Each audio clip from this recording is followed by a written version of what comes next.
I'd like to tell you about the strangest secret in the world. Some years ago, the late Nobel Prize-winning Dr. Albert Schweitzer was being interviewed in London, and a reporter asked him, "Doctor, what's wrong with men today?" And the great doctor was silent a moment, and then he said, "Men simply don't think." It's about this that I want to talk with you. We live today in a golden age. This is an era that man has looked forward to, dreamed of, and worked toward for thousands of years. But since it's here, we pretty well take it for granted. We in America are particularly fortunate to live in the richest land that ever existed on the face of the earth, a land of abundant opportunity for everyone. But do you know what happens? Well, let's take 100 men who start even at the age of 25. Do you have any idea what will happen to those men by the time they're 65? These 100 men who all start even at the age of 25 believe they're going to be successful. If you ask any one of these men if he wanted to be a success, he'd tell you he did. And you'd notice that he was eager toward life, that there was a certain sparkle to his eye, an erectness to his carriage, and life seemed like a pretty interesting adventure to him. But by the time they're 65, 1 will be rich. 4 will be financially independent. 5 will still be working. 54 will be broke. Now think a moment. Out of the 100, only 5 make the grade. Now why do so many fail? What has happened to the sparkle that was there when they were 25? What's become of the dreams, the hopes, the plans? And why is there such a large disparity between what these men intended to do and what they actually accomplished? When we say about 5% achieve success, we have to define success. And here's the best definition I've ever been able to find. Success is the progressive realization of a worthy ideal. If a man is working toward a predetermined goal and knows where he's going, that man is a success. If he's not doing that, he's a failure. Success is the progressive realization of a worthy ideal. Rollo May, the distinguished psychiatrist, wrote a wonderful book called Man's Search for Himself. And in this book he says, the opposite of courage in our society is not cowardice. It is conformity. And there you have the trouble today. It's conformity. People acting like everyone else without knowing why, without knowing where they're going. Now think of it. In America right now, there are over 18 million people 65 years of age and older. And most of them are broke. They're dependent on someone else for life's necessities. Now, we learn to read by the time we're 7. We learn to make a living by the time we're 25. Usually by that time, we're not only making a living, we're supporting a family. And yet, by the time we're 65, we haven't learned how to become financially independent in the richest land that has ever been known. Why?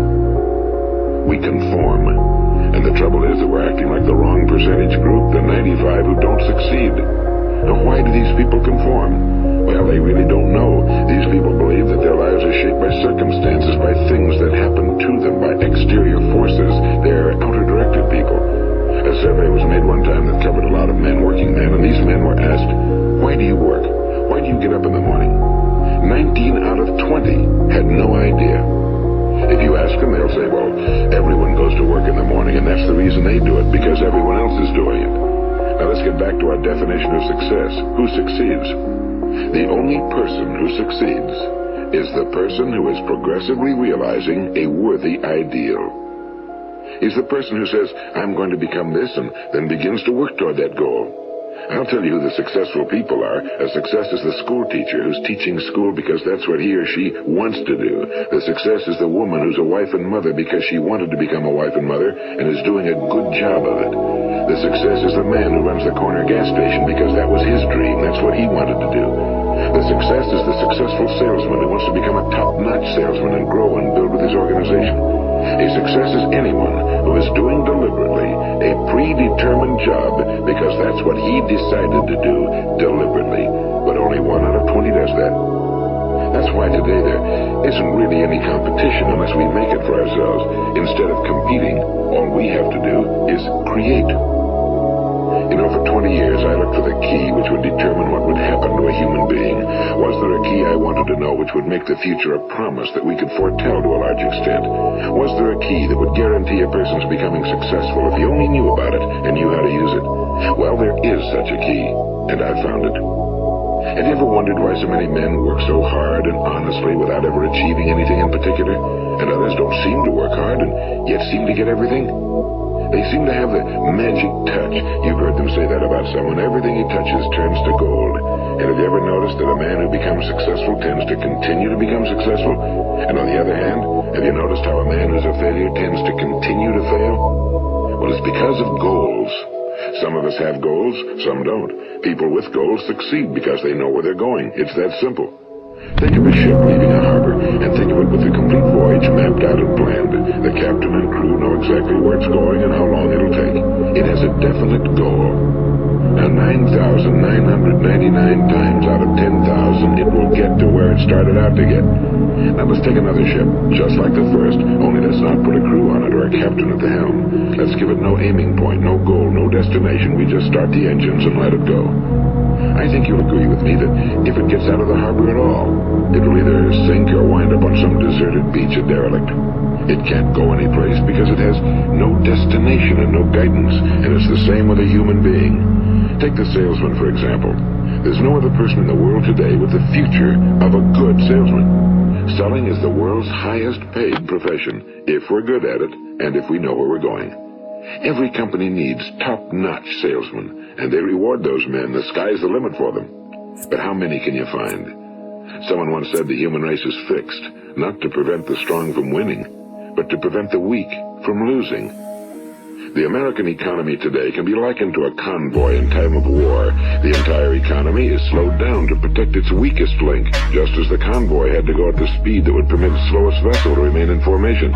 That's why it's so easy to make a living today. It takes no particular brains or talent to make a living and support a family today. So we have a plateau of so-called security, if that's what a person's looking for. But we do have to decide how high above this plateau we want to aim.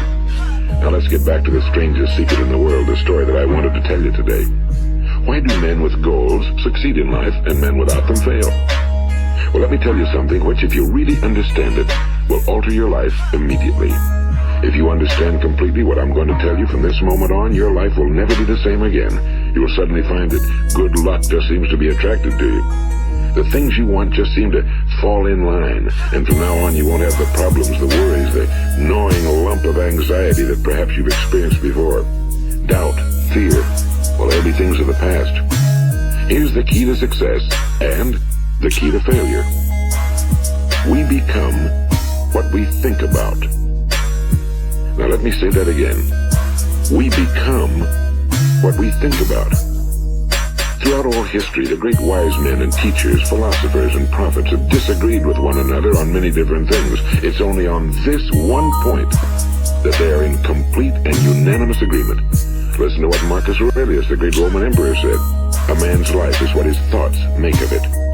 Disraeli said this: everything comes if a man will only wait. I've brought myself by long meditation to the conviction that a human being with a settled purpose must accomplish it, and that nothing can resist a will that will stake even existence for its fulfillment. Ralph Waldo Emerson said this: a man is what he thinks about all day long. William James said, the greatest discovery of my generation is that human beings can alter their lives by altering their attitudes of mind. And he also said, we need only in cold blood act as if the thing in question were real, and it will become infallibly real by growing into such a connection with our life that it will become real. It will become so knit with habit and emotion that our interest in it will be those which characterize belief. And he also said, if you only care enough for a result, you will almost certainly attain it. If you wish to be rich, you will be rich. If you wish to be learned, you will be learned. If you wish to be good, you will be good. Only you must then really wish these things, and wish them exclusively, and not wish at the same time 100 other incompatible things just as strongly. In the Bible, you read in Mark 9:23, if thou canst believe, all things are possible to him that believeth. My old friend Dr. Norman Vincent Peale put it this way: this is one of the greatest laws in the universe. Fervently do I wish I'd discovered it as a very young man. It dawned upon me much later in life, and I found it to be one of the greatest, if not my greatest discovery outside of my relationship to God. The great law, briefly and simply stated, is that if you think in negative terms, you will get negative results. If you think in positive terms, you will achieve positive results. That is the simple fact, he went on to say, which is at the basis of an astonishing law of prosperity and success. In 3 words, believe and succeed. William Shakespeare put it this way: our doubts are traitors and make us lose the good we oft might win by fearing to attempt. George Bernard Shaw said, people are always blaming their circumstances for what they are. I don't believe in circumstances. The people who get on in this world are the people who get up and look for the circumstances they want, and if they can't find them, make them. Well, it's pretty apparent, isn't it? And every person who discovered this for a while believed that he was the first one to work it out. We become what we think about. Now, it stands to reason that a person who's thinking about a concrete and worthwhile goal is going to reach it, because that's what he's thinking about, and we become what we think about. Conversely, the man who has no goal, who doesn't know where he's going, and whose thoughts must therefore be thoughts of confusion and anxiety and fear and worry, becomes what he thinks about. His life becomes one of frustration and fear and anxiety and worry. And if he thinks about nothing, he becomes nothing. Now, how does it work? Why do we become what we think about? Well, I'll tell you how it works as far as we know. Now, to do this, I want to tell you about a situation that parallels the human mind. Suppose a farmer has some land, and it's good fertile land. Now, the land gives the farmer a choice.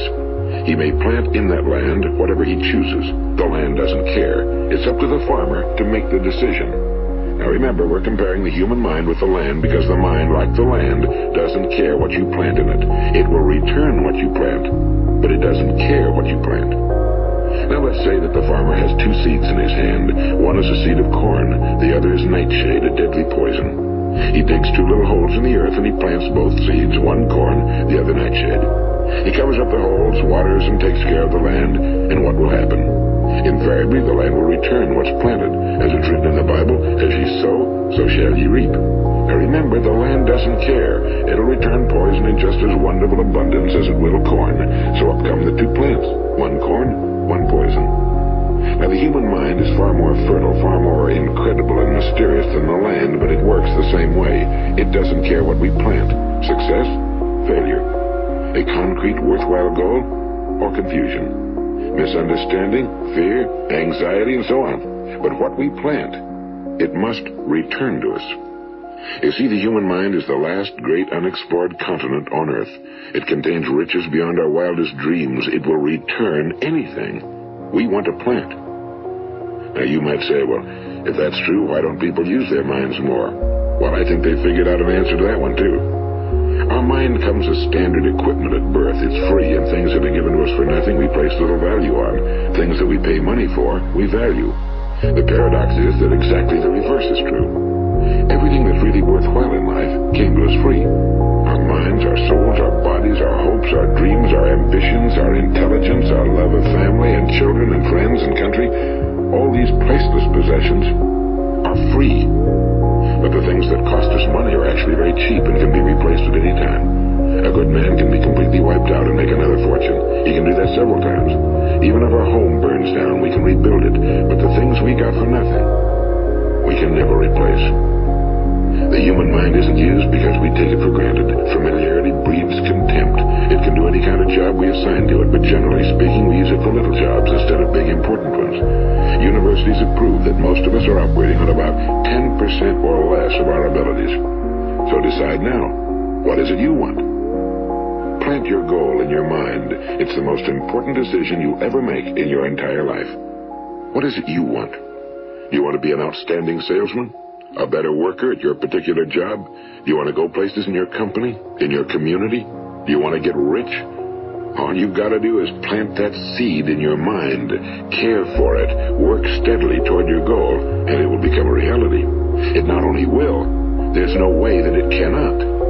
You see, that's a law, like the laws of Sir Isaac Newton, the laws of gravity. If you get on top of a building and jump off, you'll always go down. You'll never go up. And it's the same with all the other laws of nature. They always work. They're inflexible. Think about your goal in a relaxed, positive way. Picture yourself in your mind's eyes having already achieved this goal. See yourself doing the things you will be doing when you've reached your goal.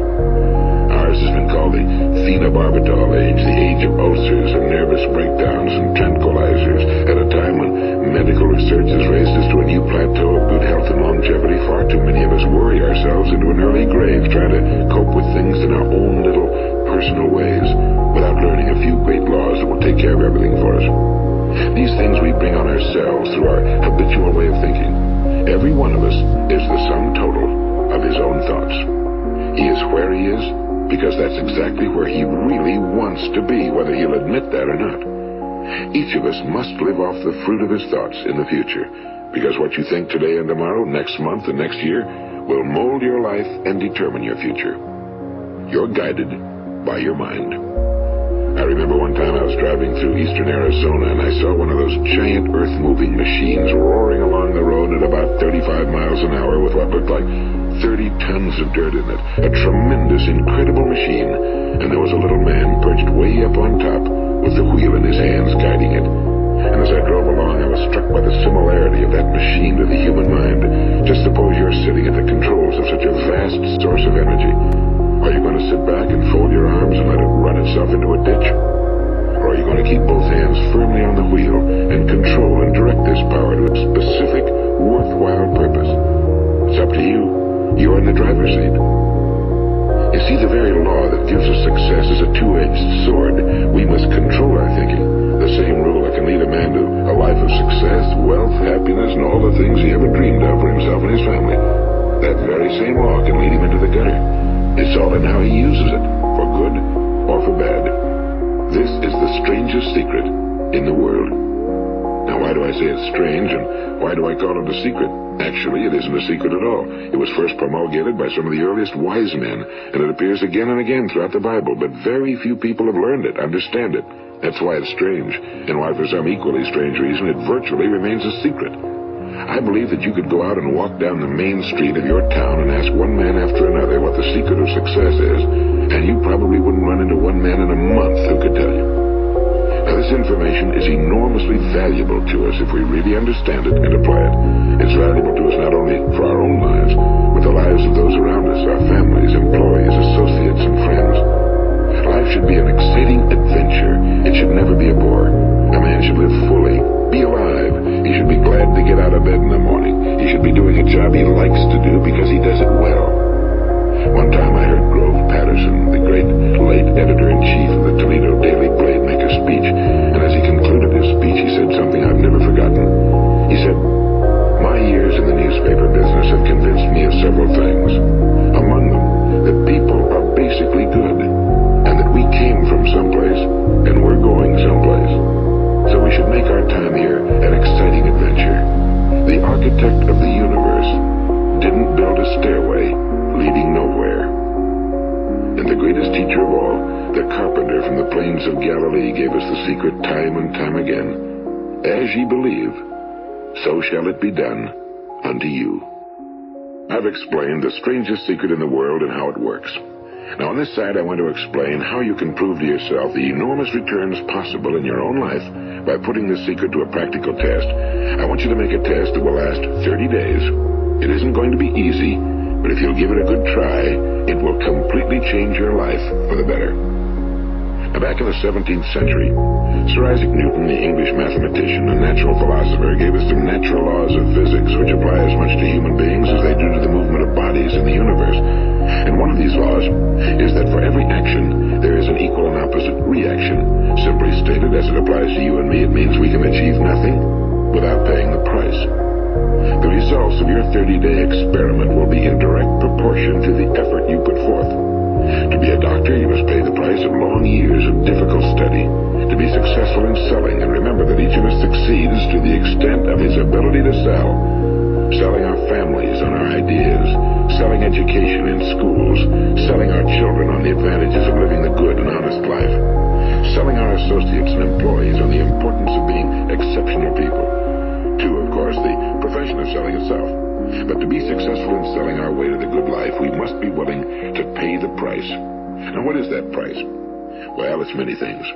First, it's understanding emotionally, as well as intellectually, that we literally become what we think about, that we must control our thoughts if we're to control our lives.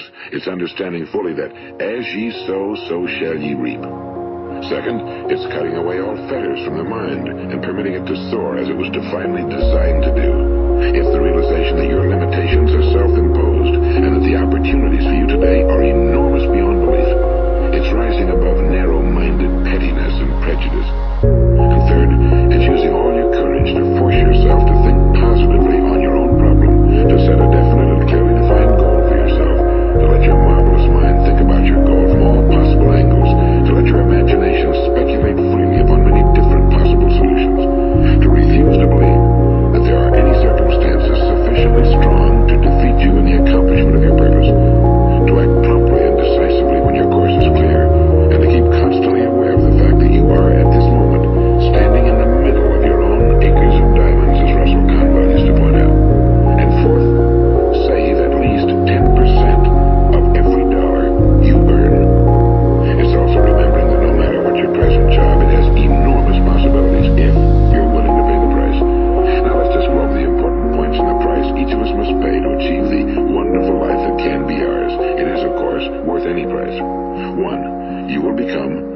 Remember the word imagination and let your mind begin to soar.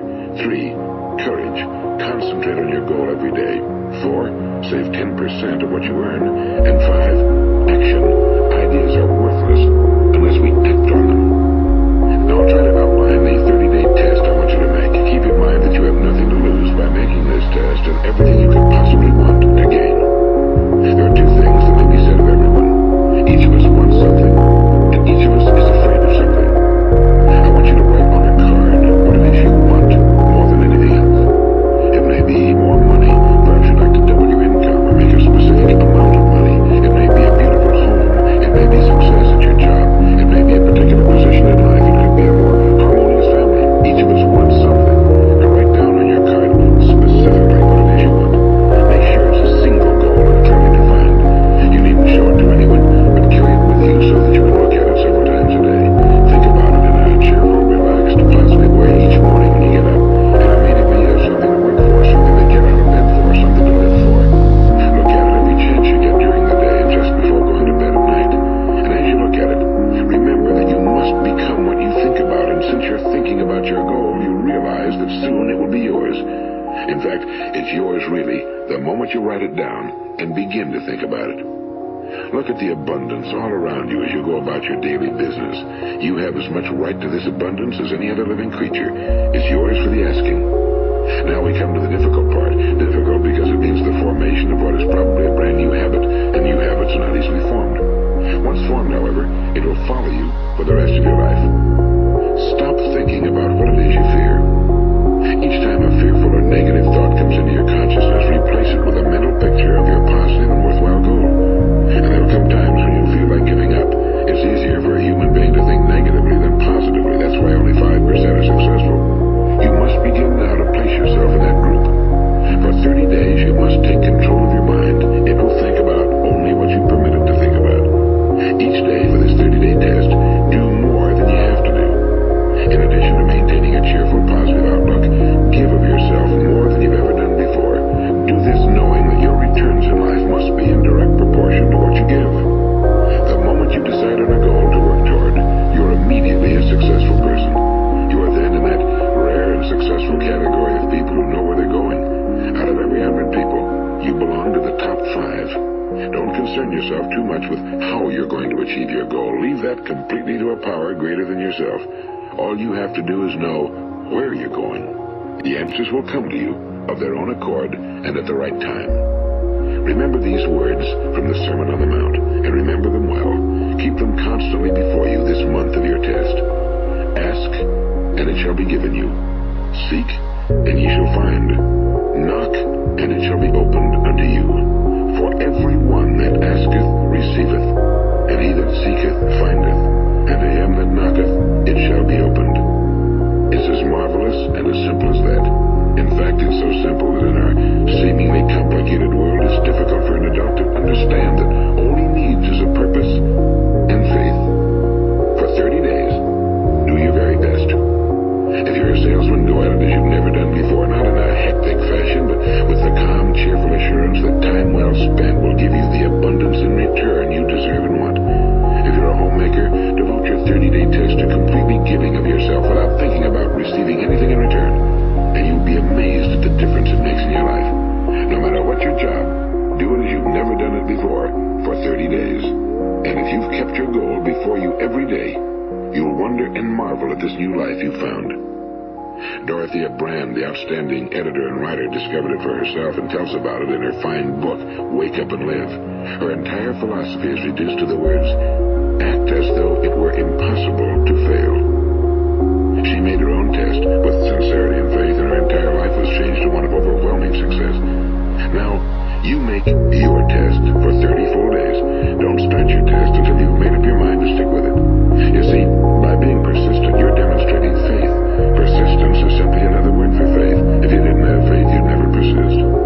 If you should fail during your first 30 days, by that I mean suddenly find yourself overwhelmed by negative thoughts, you've got to start over again from that point and go 30 more days. Gradually, your new habit will form until you find yourself one of that wonderful minority to whom virtually nothing is impossible. And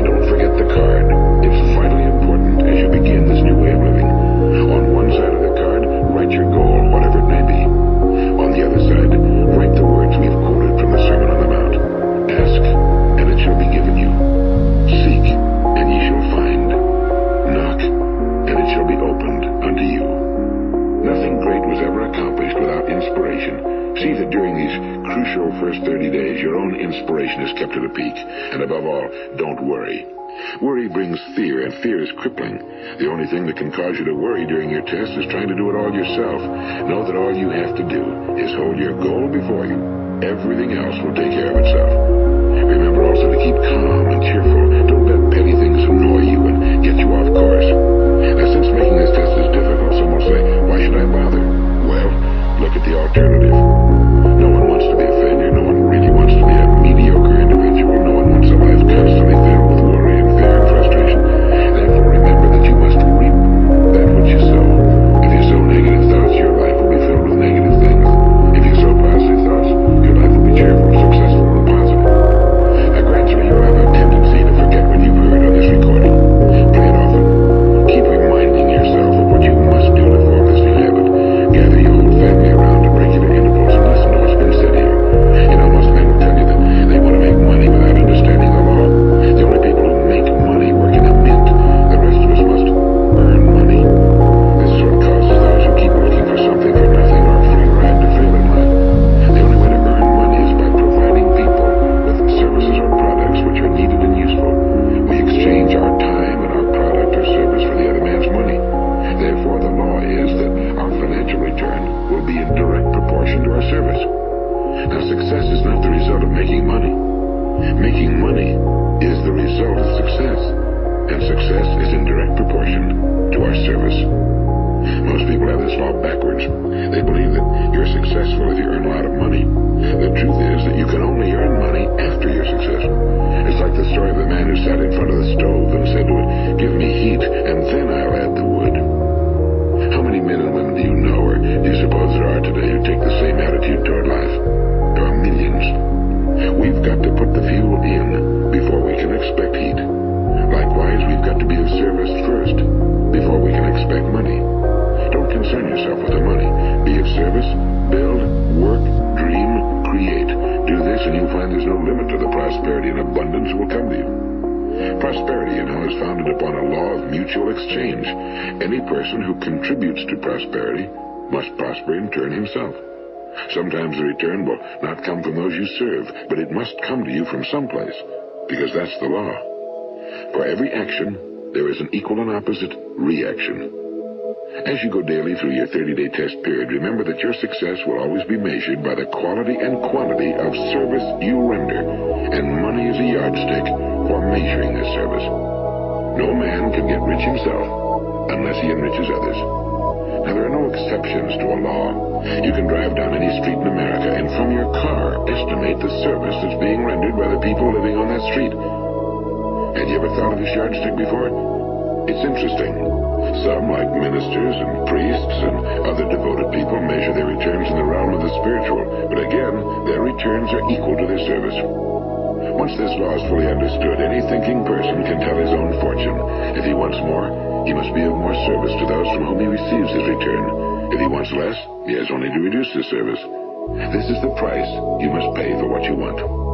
If you believe you can enrich yourself by deluding others, you can end only by deluding yourself.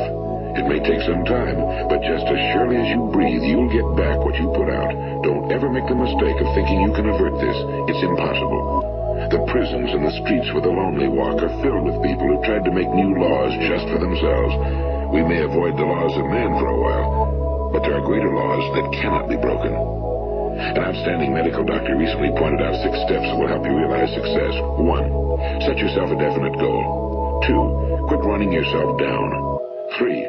Stop thinking of all the reasons why you cannot be successful and instead think of all the reasons why you can. 4. Trace your attitudes back through your childhood and try to discover where you first got the idea you couldn't be successful, if that's the way you've been thinking. 5. Change the image you have of yourself by writing out a description of the person you would like to be. And 6. Act the part of the successful person you have decided to become. The doctor who wrote those words is a noted West Coast psychiatrist, Dr. David Harold Fink. Do what the experts since the dawn of recorded history have told you must do. Pay the price by becoming the person you want to become. It's not nearly as difficult as living unsuccessfully. Make your 30-day test, then repeat it again, and each time it will become more a part of you until you'll wonder how you could ever have lived any other way. Live this new way and the floodgates of abundance will open and pour over you more riches than you may have dreamed existed. Money? Yes, lots of it. But what's more important, you'll have peace. You'll be in that wonderful minority who lead calm, cheerful, successful lives. Start today. You have nothing to lose, but you have a whole life to win. This is Earl Nightingale, and thank you. Lou Diamond's music.